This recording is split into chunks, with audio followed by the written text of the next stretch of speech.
It's time for Cutting Edge Consciousness with Freeman Michaels and Barnett Bain. Thought-provoking discussions and bold ideas from the edge of possibility. Here's a couple of questions that we've actually touched on already here. How are you different 10 years ago? We've touched on.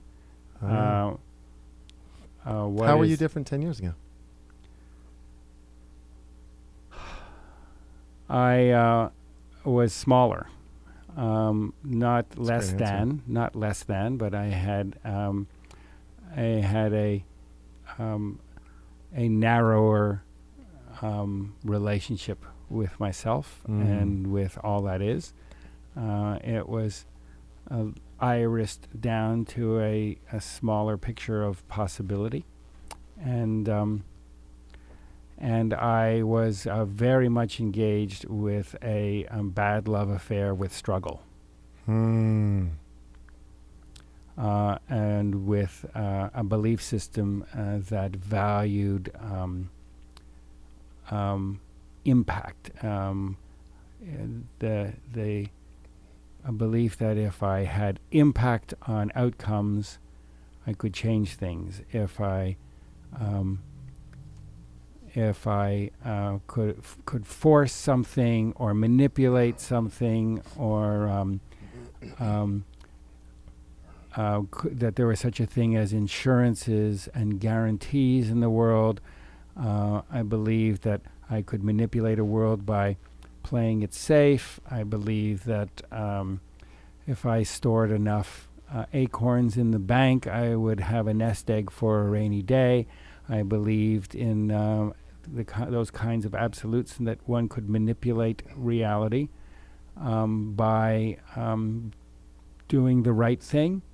And moving the things around. Well, doing the right thing, doing what I was taught by my culture to do. If you have the right job, if you have the right, that those were a recipe for creating a life. And they are a recipe for creating a life. And there is another life that I have been exploring very deeply. They're a recipe for creating a certain kind of life. Certain kind of life. It's a life that it is certainly one kind of reality creation. And then there is another that I was not as attuned to 10 years ago. And that is a more magical life that is generated out of consciously dreaming it. That's fantastic.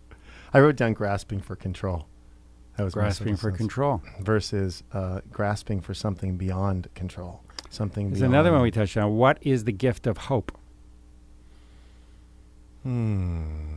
What is the gift of hope? It has to do with the possibility. It's the idea there's a possibility. And I think when we lose hope, when we lose the sense of vision that there's something great for us in our lives, something gratifying and fulfilling, and we've all had the experience of that sort of feeling like it's slipping away, and yet this little thread of this thing we're going to call hope just tethers to it just enough that we can keep going.